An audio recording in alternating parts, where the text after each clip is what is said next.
Hi යාළුවනේ අදත් ලස්සන කේක් එකක් හදමුද? අද මම මේ කේක් එකට යොදාගත්තේ බටර් කේක් ග්‍රෑම් 750 කේක් එකක් තමා මේ. අඟල් 7 තැටියෙන් තමා මම මේ කේක් එක බේක් කරගත්තේ. මුලින්ම අපි කේක් බෝඩ් එකට කේක් එක තියන්න කලින් අයිසින් පොඩ්ඩක් කානවා. ඊට පස්සේ කේක් ලේයර් එක තියලා මෙලින් සෑන්ඩ්විච් කරලා අනිත් කේක් එකක් තියලා වටේටම අපි අයිසින් කරගන්නවා. අපි මේ වටේටම අයිසින් කරගද්දී පැලට් නයිෆ් එකෙනුත් පුළුවන්, පයිපින් බෑග් එකෙනුත් පුළුවන්. දෙකෙන්ම අපිට මේ ස්මූත් කරගන්න ලේසි. මම මේ ක්‍රම දෙවිදියටම කරනවා. දෙකම අපට යොදා ගන්න පුළුවන්. ඉතින් මම මේ කේක් එකට මාස්මෙලෝ ෆොන්ඩන්ට් වලින් හදාගත්ත ටොපර්ස් ටිකකුත් ඇඩ් කරා. ඒක මට මේ වීඩියෝ එකේ රෙකෝඩ් වෙලා නැහැ.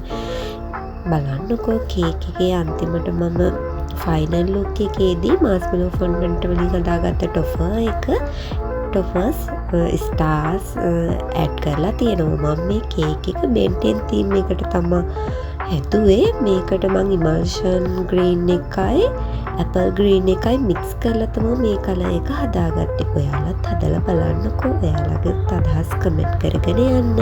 අදට ගිහින් එන්නම්. ආයෙමත් කේක් හෝල් එකකින්